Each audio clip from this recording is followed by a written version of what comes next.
dengan umul kitab Al-Fatihah.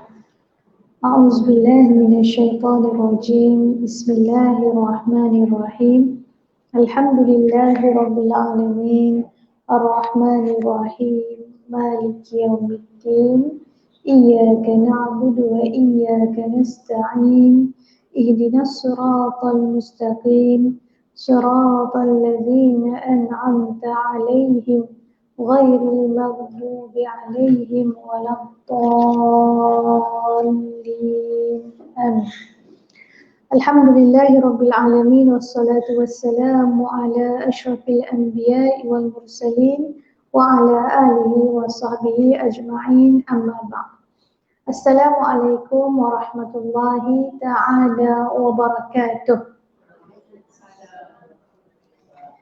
Alhamdulillah, Allahumma ja'alna sayyiban nafi'an. Nabi SAW mengajarkan kepada kita, bila mana turunnya hujan, eloklah kita berdoa pada Allah, ya Allah, jadikanlah hujan ni hujan yang nafi', yang bermanfaat, insyaAllah. Suka untuk saya berkongsi bahawa bila mana hujan turun bersama kita, ribuan jutaan rahmat Allah Subhanahu Wa Taala, ya. Kalau kita tengok macam mana lebatnya air hujan di luar tu kan, titik-titik air hujan itu begitu lebatlah rahmat Allah Subhanahu Wa Taala kepada kita. Itu satu fadilat yang mana turunnya hujan. Rahmat Allah juga turun. Kerana itu antara waktu yang mustajab berdoa adalah ketika hujan. Jadi dalam waktu hujan tu banyakkan berdoa. Allahumma ja'alna sayyiban nafi'an. Itu untuk tolak bala juga, kerana air hujan yang banyak tu rahmat asalnya, tetapi kerana muka bumi yang dicemari oleh manusia, ya. Bentuk muka bumi kita ni sedang elok je Allah cipta, sesuai saja takungan, tadahan hujan dan sebagainya di bukit-bukit kan, di gunung-gunung kita.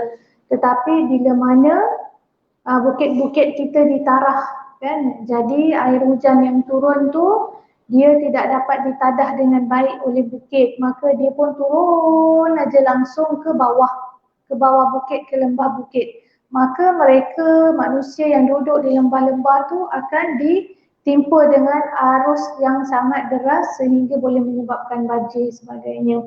Begitu juga dengan pokok-pokok besar di hutan-hutan yang ada di bukit-bukit. Sebab itu di Malaysia, bukit kita hutan bukit, bukannya bukit kita bukit gondol. Beza dengan Arab Saudi. Kalau di Arab Saudi, kita lalu kan dalam perjalanan nak pergi Jeddah ke Madinah, kan, Jeddah ke Mekah tu contohnya, kita tengok dia ada bukit, tapi bukit dia tak ada hijau macam kita, bukit dia gondol. Sebab apa? Tak ada fungsi pokok di situ, sebab dia jarang hujan. Jadi tak ada pokok itu, tidak memberi kesan yang signifikan untuk berada di atas bukit. Berbeza dengan kita yang climate kita ataupun kita punya cuaca adalah khatalustiwa, yang mana taburan hujan kita di sini agak tinggi. Jadi sangat indah Allah punya ciptaan. Allah mencipta pokok-pokok kita di kawasan bukit, supaya pokok-pokok tadi dia ada beberapa fungsi. Satu, sebagai tadahan hujan. Dia akan mencengkam tanah-tanah di bukit, jadi dia tahan air-air itu supaya tidak melimpah, ya. Dan air itu sebagai takungan, nanti bila musim panas kita boleh ambil air-air itu sebagai takungan untuk kita gunakan. Namun kerana kerakusan manusia yang tamak dan sebagainya, mereka menarah bukit-bukit, ya, dengan menanam pokok-pokok yang tidak sesuai, contohnya kan di bukit-bukit, maka tadahan hujan yang sepatutnya berlaku di bukit-bukit di Malaysia tidak berlaku, maka akan berlakulah banjir. Itu satu perkara. Perkara kedua, kenapa bila hujan kita kata rahmat, tetapi bila hujan berlaku banjir kilat di kota-kota raya ataupun di bandar-bandar besar? Kerana apa? Sistem perparitan yang tidak bagus, ya. Dan kalau juga sistem perparitan kita bagus, tetapi kerana tindakan manusia yang membuang sampah di merata-rata, longkang-longkang kita tersumbat, maka duit banyak yang kerajaan dah spend untuk perparitan tetap juga tidak memberi kesan yang baik kepada pengaliran air hujan di Malaysia. Jadi hakikatnya hujan itu bermanfaat. Tinggal lagi manusia sudah tidak bijak menguruskan muka bumi ini, maka hujan yang bermanfaat itu dinampakkan sebagai bencana pula kerana berlakunya banjir. Sebab itu kita kena berdoa, Allahumma ja'alna sayyiban nafi'an. Ya Allah, jadikan hujan ini hujan yang bermanfaat untuk kita semua. Ibu-ibu yang dirahmati Allah sekalian, bila hujan apa berlaku, kita tengok pokok-pokok semua menghijau. Sangat indah. Begitu jugalah dalam hadis Nabi SAW, ya, yang lain saya petik mafhumnya bahawa air hujan ini selain daripada diumpamakan seperti rahmat, begitu juga dengan ilmu, ya, ilmu itu juga seperti air hujan. Kerana apa? Air hujan ini menghidupkan pokok-pokok yang hijau. Ya, begitu juga dengan ilmu, ilmu juga akan menghidupkan hati-hati yang kering. Hati yang kering, kalau tidak diberikan ilmu padanya, maka dia akan kering, ya, akan terus kering, akan terus kontang, akan terus mati. Namun bila hati-hati ini diberikan ilmu, apatah lagi ilmu berkaitan dengan semakin kita mendekatkan diri kita kepada Allah Subhanahu wa taala, maka hati kita akan segar seperti segarnya pokok-pokok selepas hujan. Itu pertama. Alhamdulillah, air hujan ada rahmat padanya dan kita digalakkan untuk banyak berdoa, dan dalam waktu yang sama sekarang kita ini berada dalam satu majlis ilmu, iaitu ilmu mendengar sabda-sabda pesan-pesan Nabi SAW. Umum mengetahui bila mana kita berada dalam majlis ilmu, di situ banyak sekali rahmat Allah Subhanahu wa taala. Kerana itu dalam satu hadis Nabi SAW disebutkan, ketika di dunia ini ada tempat-tempat yang dipenuhi oleh para malaikat. Dan tempat-tempat itu salah satunya adalah majlis ilmu. Subhanallah. Jadi hari ini kita berganda-ganda mendapat rahmat Allah. Mudah-mudahan ia terus berkekalan dalam diri kita. Pertama, rahmat dari hujan. Kedua, rahmat daripada majlis ilmu, ya. Dan yang ketiga, rahmat berada di rumah Allah Subhanahu wa taala.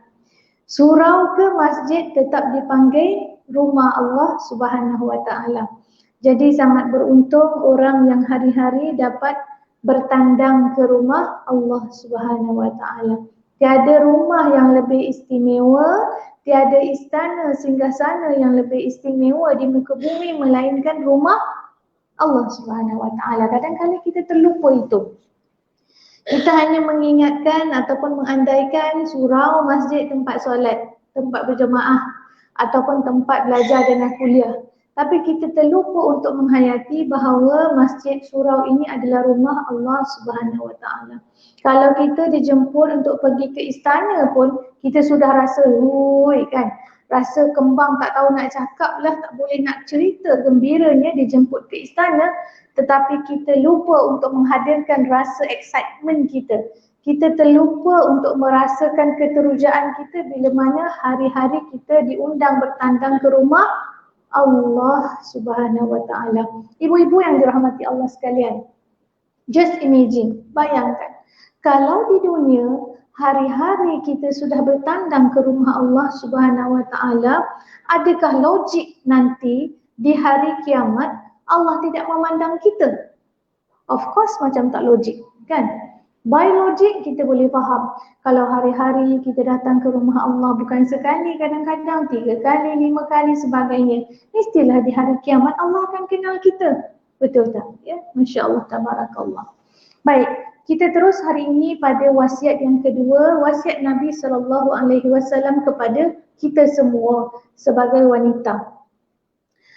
Tajuk Nabi SAW atau firman ataupun hadis Nabi ini bertajuk menghindari dosa-dosa kecil, ya, menghindari dosa-dosa kecil. An Aisyah radhiyallahu anha qalat, qala Rasul sallallahu alaihi wasallam, ya Aisyah, iyyaka wa muhakkiratil a'mal, wa fi riwayatin az-dzunub, fa inna laha minallahi taliban. Jadi Nabi SAW berpesan kepada Sayyidatina Aisyah. Ibu-ibu yang dirahmati Allah sekalian, bila mana Nabi SAW pesan ataupun sebut sesuatu khusus kepada Sayyidatina Aisyah, ini bermakna perkara yang Nabi pesan kepada Sayyidatina Aisyah itu juga adalah sangat signifikan ataupun sangat kena dengan kita sebagai wanita, iaitu cucu cicit kepada Sayyidatina Aisyah. Apa pesan Nabi? Nabi SAW berpesan, wahai Aisyah, hindarilah olehmu amal-amal yang remeh, perkara-perkara yang remeh, hindarilah. Dan dalam satu riwayat yang lain, lafaz yang lain disebut sebagai dosa-dosa kecil. Kerana ada yang akan menuntut dari Allah terhadap amalan-amalan dosa tersebut. Jadi hari ini kita akan dengar apa yang Nabi pesan kepada Sayyidatina Aisyah, iaitu isteri kesayangan ataupun isteri Nabi SAW yang paling muda kan. Jadi Nabi SAW berpesan, wahai Aisyah, hindari perkara-perkara yang remeh. Hindarilah kamu daripada melakukan dosa-dosa kecil, kerana di hari kiamat dosa-dosa itu, amalan-amalan itu akan dituntut oleh Allah Subhanahu Wa Taala. Baik. Ibu-ibu yang dirahmati Allah sekalian, macam mana kita nak tahu perkara itu adakah dosa kecil ke bukan? Dalam riwayat tadi, Nabi SAW pesan, hindarilah perkara-perkara remeh. Remeh tu lawannya apa? Lawannya perkara-perkara yang bermanfaat. Remeh lawan dia bermanfaat. Jadi, by logik akal kita boleh timbang tara. Perkara ini bermanfaat ke tak bermanfaat? Kalau sesuatu perkara itu tidak bermanfaat, dia dikira sebagai perkara yang remeh. Ya. Dan satu lagi, cara untuk kita membezakan dosa itu dosa kecil atau dosa besar ialah kalau ia adalah dosa besar, dia ada ancaman di dalam Al-Quran ataupun di dalam hadis Nabi SAW. Ada ancaman murkanya Allah, ada ancaman daripada azabnya Allah. Bila dalam ayat Quran ada dinyatakan satu-satu tegahan terhadap sesuatu perbuatan dan diikuti dengan ancaman dosa ataupun ancaman azab, maka itu dikategorikan sebagai dosa besar. Adapun kalau perbuatan yang sia-sia tetapi tidak ada stated secara jelas di dalam Al-Quran akan ancaman Allah kepada perbuatan itu, maka itu dikira sebagai dosa-dosa yang kecil, ya, perkara-perkara yang remeh. Apa contoh dia? Contoh dia adalah seperti membazir. Ya, membazir dalam Quran dikata apa? Ataupun dalam hadis. Membazir itu adalah ikhwanus syayatin, adalah sahabat kepada syaitan. Itu sahaja ancamannya. Tetapi tidaklah diancam dengan azab, tidaklah diancam dengan murka Allah Subhanahu Wa Taala. Maka itu disebut sebagai dosa kecil. Lagi satu adalah berkaitan dengan membuang masa. Ya, membuang masa, melakukan perkara-perkara yang tidak berfaedah. Itu juga dikategorikan sebagai dosa-dosa kecil ataupun perkara-perkara remeh. Tidak ada spesifik azab, punishment daripada Allah, tetapi ia dikira sebagai perkara yang tidak berfaedah. Lagi apa? Tidak menjaga kebersihan, membuang sampah merata-rata tempat. Ya. Itu juga tergolong dalam kategori dosa-dosa kecil. Minta izin minum air, tadi kelas daripada pukul 9 dekat masjid, ya. Kering tekak pula, hujan kat luar sejuk, tekak kita kering. Bismillah. Baik. Seterusnya, antara termasuk dalam kategori dosa-dosa kecil ialah melihat perkara-perkara yang haram. Ya, perkara-perkara yang haram, mendengar perkara-perkara yang melalaikan, ya. Mendengar lagu-lagu yang melalaikan, itu semua termasuk dalam kategori dosa-dosa kecil. Ini perlu sangat dipesan kepada diri kita dan juga ahli keluarga kita. Mungkin ada perkara-perkara di rumah kita yang berlaku dikategorikan sebagai dosa kecil. Saya sendirilah, ya, saya sendiri tidak melihat kepada orang lain. Di rumah saya ada televisyen, di rumah kita ada laptop, ada gadget, ada iPad dan sebagainya. Maka anak-anak kita hari-hari apa yang dibuka, Masya Allah, ya. Jadi di situ dosa-dosa kecil sangat banyak berlaku di rumah kita. Saya tak cakap rumah orang lain, rumah saya pun berlaku juga dengan dosa-dosa kecil. Jadi kita sebagai ibu, apa yang perlu kita tekankan, yang perlu kita didik anak-anak bahawa pengulangan berlakunya dosa-dosa kecil ini akan membuatkan hati kita menjadi hitam. Dosa kecil yang kita acap kali ulang dan ulang dan ulang, dia akan membuatkan hati kita menjadi hitam, keras dan semakin mengeras. Dan kerana itulah saya boleh kira, kalau ada yang bertanya, Ustazah, mengapa sekarang ni anak-anak susah sangat nak dengar cakap? Ustazah, kenapa anak-anak sekarang ni susah untuk diajak solat? Kenapa sekarang ni anak-anak susah untuk diajak ke masjid dan sebagainya? Maka saya kira kerana inilah, kerana dosa-dosa kecil daripada penglihatan, ya, apa yang dilihat di social media. Dosa-dosa kecil daripada pendengaran, apa lagu-lagu yang dia dengar, itu membawa kepada dosa, Masya Allah, ya. Dan itu yang membuatkan hati semakin hitam dan semakin hitam. Jadi saya sangat menyeru dan semoga Allah mempermudahkan urusan kita semua dalam mendidik diri kita dan ahli keluarga kita.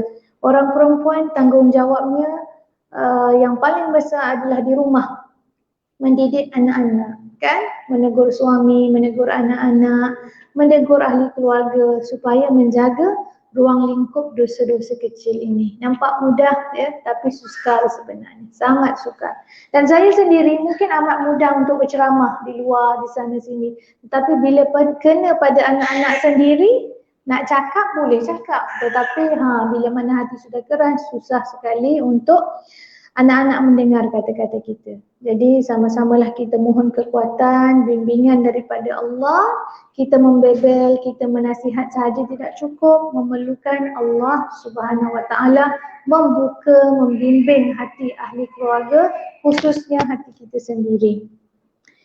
Ibu-ibu yang dirahmati Allah sekalian, dalam satu hadis yang lain, Sayyidina Anas ya telah memberitahu kita bahawa melalui Rasul sallallahu alaihi wasallam yang bermakna sungguh kamu semua sudah mengetahui pelbagai amal yang menurut pandanganmu itu lebih lembut dari sehelai rambut.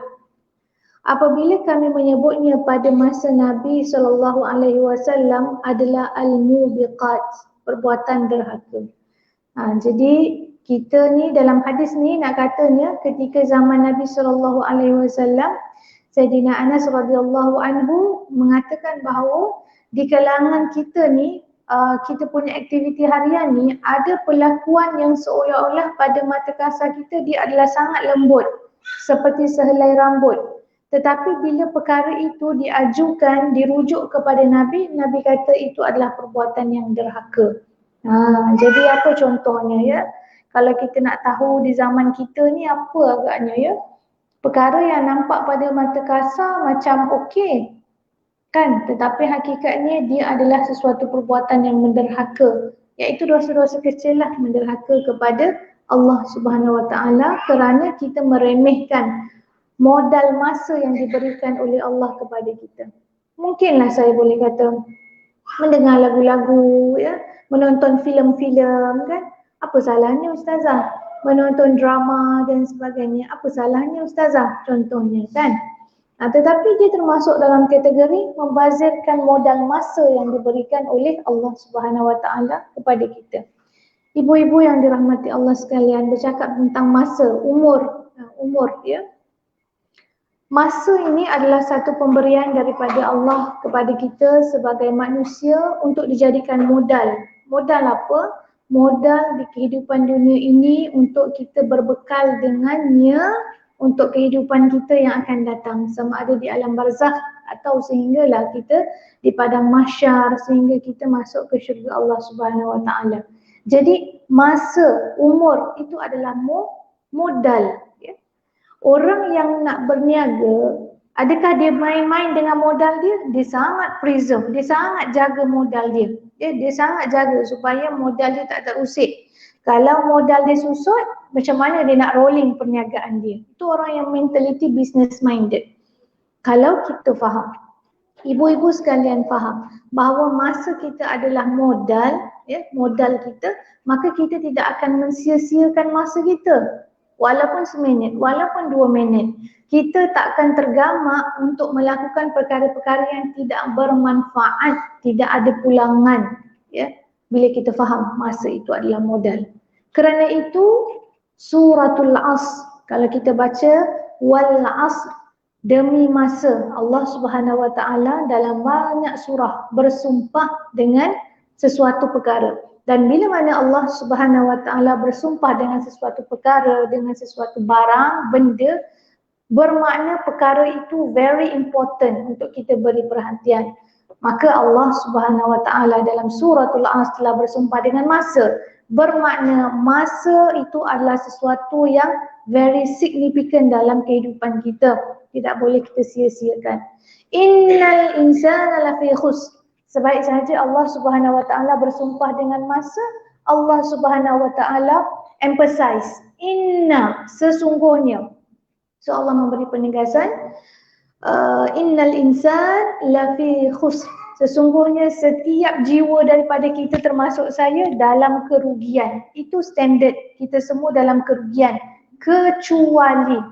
Jadi kita tengok bagaimana frasa penggunaan ayat, penyusunan ayat, sequence ayat dalam suratul Asr ini. Allah highlightkan tentang rugi. Manusia ini sesungguhnya rugi, kecuali. Jadi apa? Jadi kalaulah kita tidak mengambil kira aspek-aspek pengecualian ini, maka kita akan termasuk dalam kategori orang yang rugi. Apa dia? Yang pertama, illa allazina amanu. Illa, kecuali. Pertama, allazina amanu, orang yang beriman. Yang kedua, wa amilus solihat, orang yang mengakukan amal kebajikan. Yang ketiga, wa tawasaw bil haqq. Yang keempat, wa tawasaw bis sabr, orang yang berpesan-pesan dengan kebenaran. Dan yang keempat, berpesan-pesan dengan kesabaran. Ibu-ibu yang dirahmati Allah sekalian, makanya dapat kita faham, kita rumuskan daripada suratul Asr, yang mana masa itu sangat relatif dengan kejayaan, ya. Khus, rugi, lawannya untung. Orang meniaga, dia nak untung, dia tak nak rugi. Orang meniaga nak untung dalam hidup ni, apa dia? Make sure modal, iaitu masa itu, kita gunakan untuk 4 perkara. Make sure hari kita 24 jam satu hari, ada 60 minit, ada 60 saat 1 minit, ada 60 minit 1 jam. Every second, setiap detik itu kita tergolong sama ada dalam keempat-empat ini. Yang pertama, kita sentiasa dalam keadaan yang beriman. Yang kedua, kita sentiasa dalam keadaan melakukan amal yang soleh. Yang ketiga, kita sentiasa dalam keadaan berpesan-pesan kepada kebenaran. Dan yang keempat, kita sentiasa berpesan-pesan dengan kesabaran. Jadi kita lihat bagaimana iman itu very fundamental. Mengapa Allah Subhanahu Wa Taala still nak menyebut supaya kita beriman, even though kita telah pun pertama kali mengucapkan kalimah syahadah? Bukankah bila mana kita telah mengucapkan kalimah syahadah, itu bermakna kita telah beriman? Ya. Tidak juga, ya. Bila mana kita telah beriman, telah mengucapkan 2 kalimah syahadah, akan ada pasang surutnya iman kita. Sebab itu Nabi SAW mengajarkan kita satu doa. Ada 2 doa yang boleh kita kaitkan dengan iman. Pertama apa? Ya muqallibal qulub, tsabbit qulubana ala dinik wa ala ta'atik. Kenapa Allah Subhanahu Wa Taala mengajarkan kepada Nabi dan Nabi mengajarkan kepada kita supaya mohon kepada Allah yang membolak-balikkan hati supaya tetapkan hati kita pada agama Allah dan pada pengabdian kepada Allah Subhanahu Wa Taala. Kerana itu, kerana itu pengabdian kepada Allah, tetapkan hati kita kepada agama Allah, dia sangat relatif dengan masa tadi. Dan begitu juga satu doa yang disebut Allahumma Rabban la tuzigh qulubana. Rabbana la tuzigh qulubana ba'da iz hadaitana wa hab lana min ladunka rahmah innaka antal wahhab. Minta Allah kekalkan kita dalam hidayah Allah Subhanahu Wa Taala. Sebab itu ibu-ibu yang dirahmati Allah sekalian, soal iman ini dia ada pasang surut, ada turun dan naiknya. Maka kita kena sentiasa bermohon pada Allah Subhanahu Wa Taala supaya kita ini ditetapkan dalam agama Allah, ditetapkan dalam sentiasa melakukan kebaikan. Mohon pada Allah supaya tidak ditarik hidayah yang telah diberikan pada kita. Dan bagaimana caranya supaya kita tetap berada dalam iman, tidak lain tidak bukan adalah dengan jalan ilmu. Jalan ilmu. Kerana itu kita sangat menggalakkan kaum ibu agar terus menuntut ilmu. Walaupun mungkin perkara itu kita dah pernah dengar, kita dah tahu, tetapi spirit tadi tu turun naik, motivasi, semangat beramal, semangat beriman tadi tu, level of iman tu turun dan naik. Maka that's why kita kena sentiasa mendengarkan diri kita, mendengarkan hati kita ini dengan perkara-perkara baik berkaitan keimanan pada Allah, supaya level of iman kita itu boleh sustain, ya, dan bahkan meningkat dan terus meningkat. Ibu-ibu yang dirahmati Allah sekalian, daripada Ummu Darda, seorang sahabat Nabi SAW, pada satu hari Abu Darda masuk rumah sambil marah-marah. Ummu Darda tu isterinya, Abu Darda tu adalah bapanya, anaknya nama Darda. Itu orang Arab. Orang Arab bila dia nak panggil bapa ataupun maknya tu, dia panggil lakab kepada anak yang pertama. Contoh, nama anak saya yang sulung Rayyan. Jadi kalau kadang-kadang kawan-kawan di fakulti ke panggil Ummu Rayyan, panggil suami Abu Rayyan. Macam itulah style orang Arab, ya. Jadi satu hari Abu Darda ni masuk ke rumah. Jadi Ummu Darda mengatakan sambil marah-marah. Abu Darda masuk rumah sambil marah-marah. Maka Ummu Darda bertanya, ada apa engkau ni marah-marah? Jadi Abu Darda menjawab, demi Allah aku tidak melihat sedikit pun dari urusan Muhammad sallallahu alaihi wasallam di antara mereka melainkan mereka solat semuanya.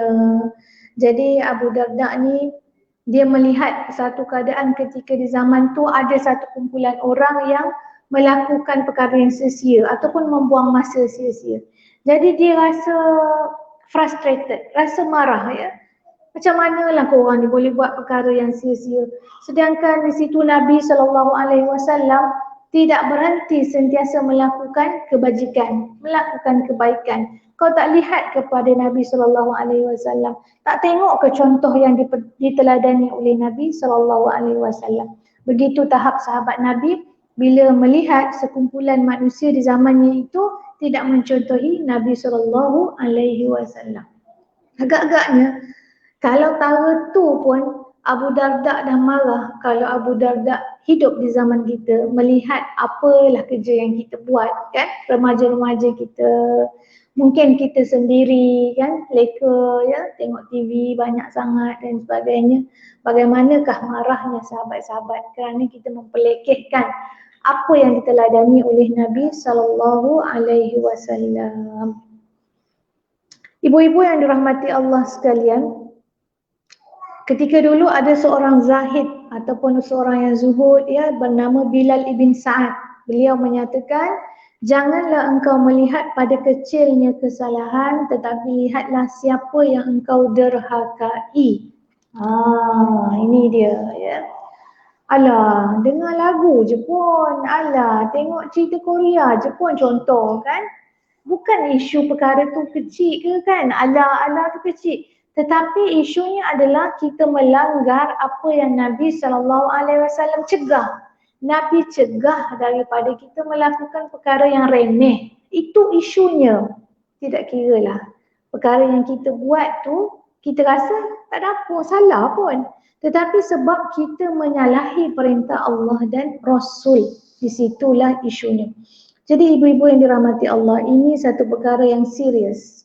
Kita sebagai ibu-ibu perlu menekankan perkara ini dalam rumah kita. Saya sendiri memandang perkara ini dan berdoa pada Allah supaya anak-anak kita dibukakan hati, mudah mendengar kata, rasa cenderung untuk berbuat baik, rasa cenderung untuk mendengar kata nasihat ibu ayah. Itu cabaran zaman sekarang.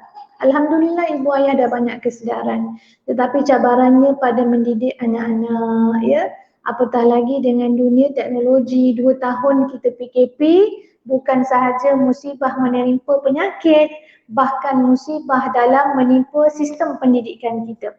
Anak-anak yang sebelum ini tidak pernah mengenal game, anak-anak yang sebelum ini tidak pernah dikenalkan dengan gadget, yang tidak diberikan gadget, tetapi asbab kepada penggunaan teknologi dalam pendidikan, Masya Allah, ada tambahan cabaran kepada kita ibu bapa untuk mengawal anak-anak menggunakan gadget. Ya.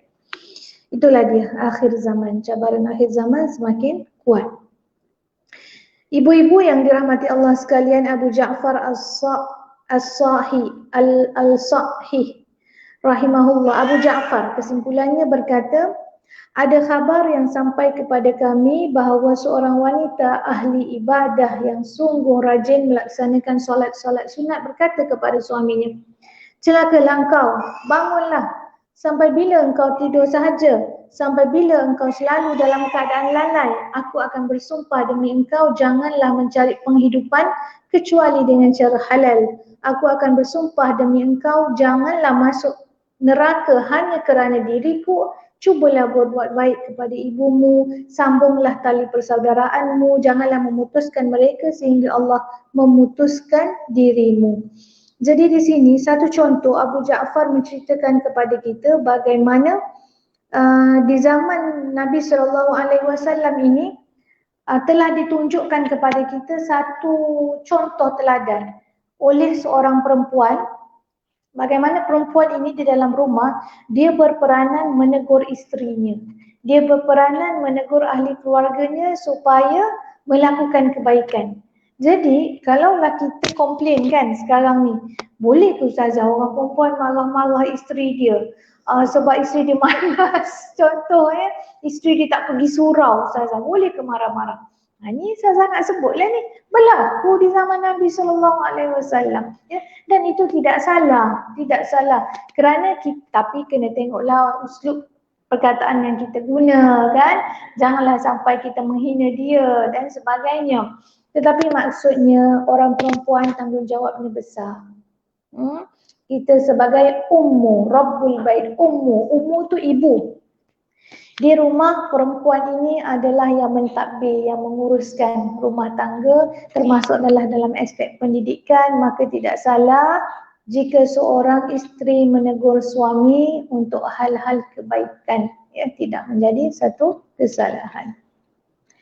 Jadi disebut begitulah yang dilakukan seorang wanita muslimah yang bertakwa dan merupakan ahli ibadah. Dia menolong suaminya kepada kepentingan urusan dunia dan juga akhirat.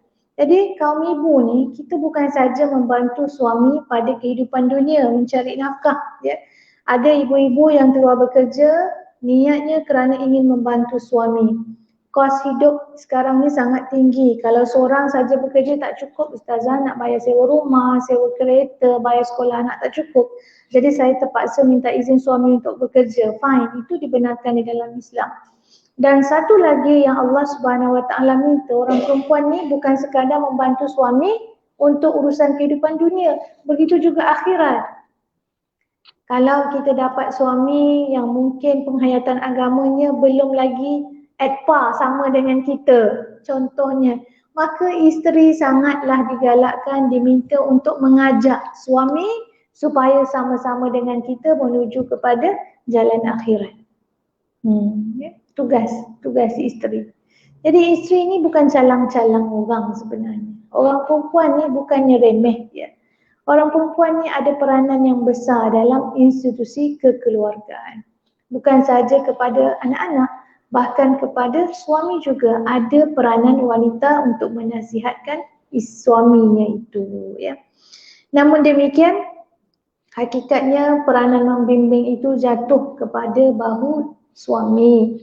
Tetapi jika ditakdirkan dalam kehidupan kita, suami kita belum lagi, kita tak kata tidak, belum lagi ya menghayati pengamalan agama, maka tanggungjawab isterilah untuk mengajak si suami. Isteri yang sebegini tidak perlu bekerja keras untuk di luar, berdakwah di luar, mengajak orang luar. Ajak dulu si suami, ya. Ajak dulu si suami, ajak dulu anak-anak. Kemudian barulah difokuskan kepada yang luar daripada rumah kita. Ibu-ibu yang dirahmati Allah sekalian, ada sedikit masa berbaki lebih kurang 15 minit. Ya. Saya sebutkan, baca sedikit petikan di sini. Sedangkan pada zaman sekarang, kita melihat wanita-wanita muslimah tidak memerhatikan dosa-dosa kecil kecuali orang yang dirahmati Allah. Ya. Orang yang memberi penekanan ataupun sangat menjaga dosa-dosa kecil ni sesungguhnya adalah orang yang diberi rahmat pada Allah. That's why dia diberikan kesedaran supaya menjaga dirinya daripada melakukan dosa-dosa kecil. Itu adalah satu rahmat yang besar daripada Allah.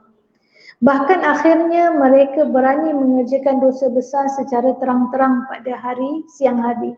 Tidak takut pada kemarahan yang maha penguasa Allah.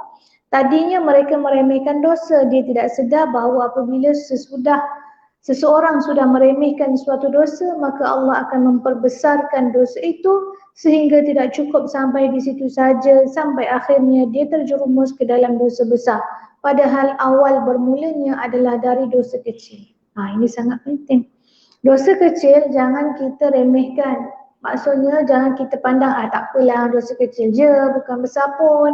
Tetapi prinsipnya bagaimana di sisi Allah, bila mana kita meremehkan dosa-dosa kecil itu, Allah akan memberikan hukuman dengan kita ni terus leka dalam melakukan dosa kecil sehinggalah akhirnya na'udzubillah kita terjerumus dalam melakukan dosa besar. Itu dia punya laluan dia. Jadi kita mohon pada Allah Subhanahu Wa Taala supaya menjaga diri kita daripada terus-menerus melakukan dosa-dosa kecil agar kita tidak terjebak dalam melakukan dosa-dosa besar. Jadi ada satu syair dalam bahasa Arab yang ada terjemahannya, kata syair tersebut, segala kejadian berawal dari pandangan. Kobaran api berasal dari keburukan yang kecil, ya. Api yang menyemarak berasal daripada api yang kecil. Segala kejadian berawal dari pandangan. Berapa banyak pandangan yang merosakkan sang pelakunya bagaikan rosaknya anak panah tanpa busur dan tali. Masya Allah. Jadi sebab itu dalam Quran, ghaddul basar, menundukkan pandangan itu sangat dipinta ataupun diminta di dalam Al-Quran sebagai satu langkah pencegahan kepada zina. Maka wanita muslimah harus menjauhi dosa-dosa kecil apatah lagi dosa-dosa besar. Selagi mereka mahu meninggalkan dosa besar, taubat dari dosa kecil, istighfar, menyesali dan mengakui bahawa meskipun kederhakaan itu kecil namun ia merupakan hak Allah, pencipta langit dan bumi yang memiliki keutamaan dalam segala sesuatu. Dengan adanya penyesalan dan pengakuan ini, maka sesungguhnya Allah itu maha luas maghfirah dan rahmatnya, dia pasti akan mengampuninya. Maka ibu-ibu yang dirahmati Allah sekalian, seperti yang saya nyatakan tadi bahawa walaupun kecil dosa itu, tetapi yang perlu kita tekankan ialah bukan jenis dosa itu tu, tetapi isunya ialah kita telah mengingkari perintah Allah dan Rasulnya. Jadi itu yang menjadi isu. Bila Nabi SAW melarang kita daripada melakukan perkara yang remeh, even dia adalah remeh, tetapi isunya kita melanggar apa yang diperintahkan Allah. Itu yang besarnya, ya, itu yang besarnya. Namun di situ Allah Subhanahu Wa Taala yang bersifat penuh dengan rahmat dan rahim, ya, dan penuh dengan sifat maha pengampun. Allah At-Tawwab, Allah yang maha menerima ampun manusia, taubat manusia, pasti akan mengampunnya. Firman Allah dalam surah An-Nisa ayat 31, A'udzubillahi minasyaitonirrajim. In tajtanibu kaba'ira ma tunhauna anhu nukaffir ankum sayyi'atikum wa nudkhilkum mudkhalan karima. Jika kamu menjauhi dosa-dosa besar di antara dosa-dosa yang dilarang kamu mengerjakannya, nescaya kami hapus kesalahan-kesalahanmu, iaitu dosa-dosamu yang kecil, dan kami masukkan kamu ke tempat yang mulia, iaitu syurga Allah Subhanahu Wa Taala. Jadi di sini ibu-ibu, satu prinsip penting, semakin kita rasa ya Allah, Allah ini sangat pemurah sifatnya. Ayat ini jelas.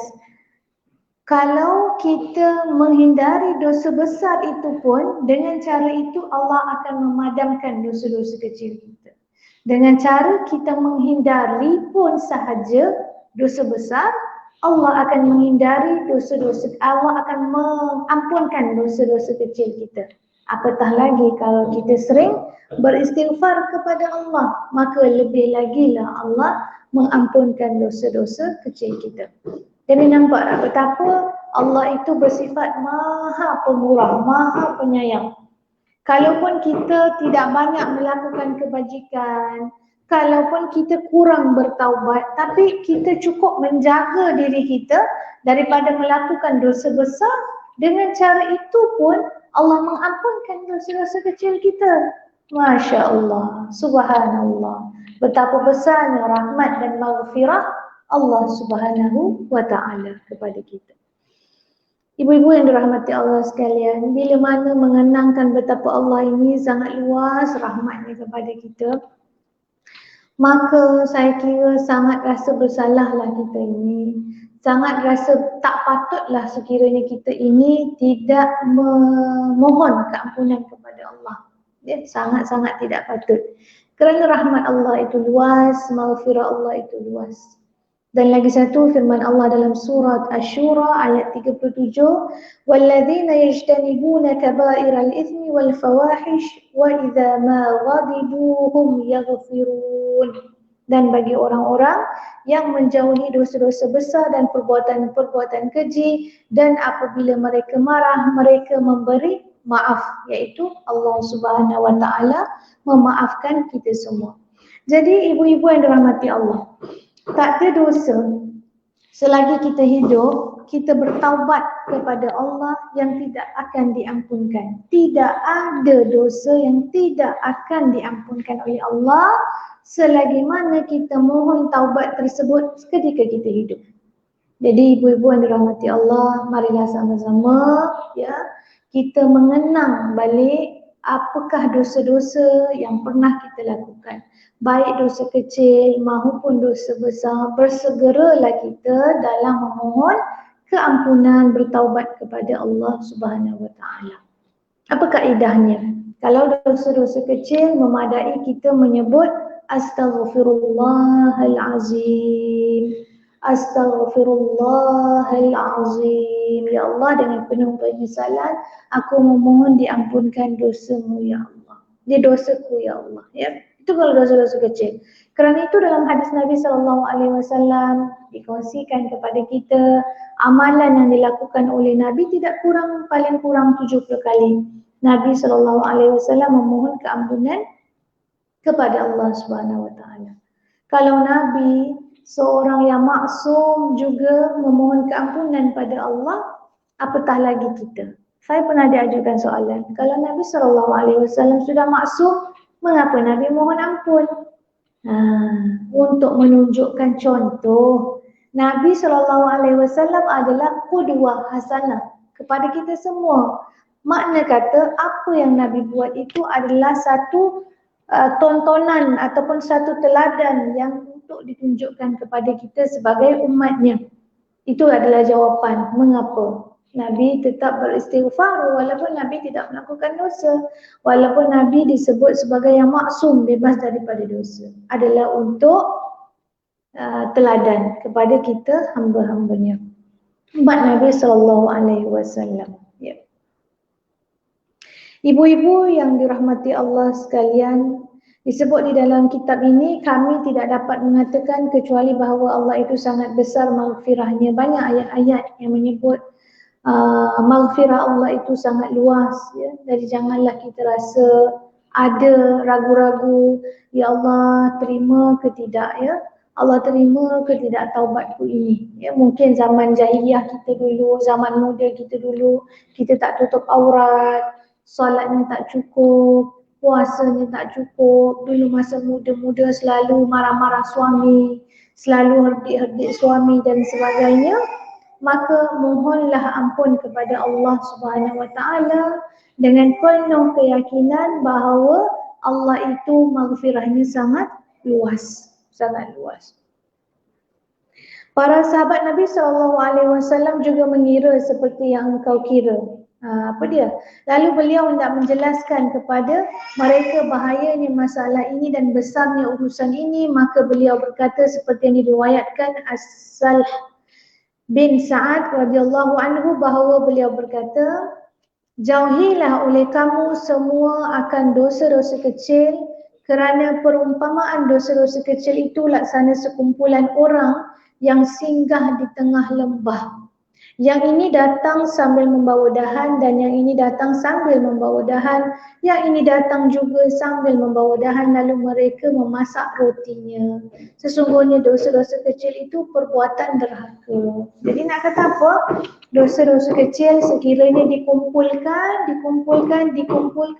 maka dia akan menjadi besar. Dosa kecil tadi umpama dahan-dahan dikumpul sehingga boleh membuat roti tadi kan dalam ayat tadi itu. Maka maksudnya dosa kecil dikumpulkan maka dia boleh menjadi dosa besar. Dan dosa besar itu dia mengundang murkanya Allah Subhanahu Wa Taala. Jadi dalam hidup ini ibu-ibu yang dirahmati Allah, kalau orang yang bekerja kita takut bos kita marah, ya. Kalau kita ada suami, kita risau suami kita marah. Kalau kita ni anak-anak, kita risau kalau mak ayah kita marah. Tapi kalau kita faham kita ini adalah hamba Allah, kita ini adalah umat Nabi SAW yang sepatutnya kita gerun dan takut itu adalah murkanya Allah dan berpalingnya Nabi SAW daripada memberi syafaatnya kepada kita ketika di padang mahsyar. Itu yang paling kita takutkan. Oleh itu, sekiranya kita benar-benar takut akan murkanya Allah, marilah sama-sama kita menjaga diri kita daripada melakukan dosa-dosa kecil. Dan sekiranya kita melakukan dosa-dosa kecil tanpa kita sedari, maka lazimilah istighfar. Istighfar dan juga melakukan taubat. Apa beza istighfar dan taubat? Istighfar untuk dosa-dosa kecil, menghapuskan ya, macam kita sapu sampah, buang sampah-sampah halus-halus ni kan, itu istighfar. Dosa besar ni kita kena perlukan mujahadah, perlukan kerja keras sikit. Contoh kerja lagi ribut, na'udzubillah, ribut ya, angin kuat. Jadi sampah-sampah, pokok-pokok kering, daun-daun kering banyak. Jadi nak kena sapu dan sebagainya. Itu perlukan taubat. Taubat tu dia ada beberapa step, proses. Yang pertama rasa menyesal, nadam. Rasa menyesal, ya Allah, menyesalnya aku dah tinggal solat. Contoh. Bila dah rasa menyesal, ya Allah aku berazam, lepas ni aku tak nak lagi dah tinggal solat. Contoh. Kedua step. Step yang ketiga, benar-benar tidak meninggalkan solat sampai bila-bila. Barulah berlakunya taubat nasuha. Ya, taubat nasuha. Dia mesti start dengan proses penyesalan, berazam untuk tidak melakukan perkara yang dosa tadi tu. Dan yang ketiga, benar-benar tidak melakukan dosa itu sampai bila-bila. Itu yang disebut sebagai taubat nasuha. Ya, itu beza antara istighfar dan juga dosa dan juga taubat. Istighfar untuk dosa kecil dan taubat itu untuk dosa yang besar. Alhamdulillah. Aqulu qawli hadza wa astaghfirullah li wa lakum wa lisairil muslimina wal muslimat. Assalamualaikum warahmatullahi taala wabarakatuh. Ada soalan ke? Kalau tak ada kita tangguhkan. Hujan pun berhenti, Masya Allah. Saya datang sini dalam hujan lebat, 1 jam saya bercakap, hujan pun berhenti. Mudah-mudahan sayyiban nafi'an, cuaca cerah. Bersama saya pagi ni, saya bawa tetamu daripada Kamboja, satu keluarga datang bertandang ke Malaysia, bekas anak murid ya, yang kat luar tadi tu yang bawa baby. Anak murid saya di USIM dulu, jadi datang ke Malaysia semula untuk berjumpa dengan guru-guru. Jumpa bersyarah-bersyarah balik lah. Jadi Alhamdulillah pagi ini saya berkesempatan bawa mereka bersama kita dan suka untuk saya berkongsi bahawa tetamu datang membawa rahmat ya. Dan tetamu datang kepada majlis kita pagi ini juga membawa rahmat kepada kita semua. Alhamdulillah kita semua berkongsi rahmat tersebut, insya-Allah. Kita tangguhkan dulu dengan tasbih kafarah dan suratul Asr. Subhanakallahumma wa bihamdika nashhadu an la ilaha illa anta wa nastaghfiruka wa natubu ilaik. wal 'asri innal insana lafi khusr illa allazina amanu wa 'amilus solihat wa tawasaw bil haqq wa tawasaw bis sabr. Assalamualaikum warahmatullahi wabarakatuh.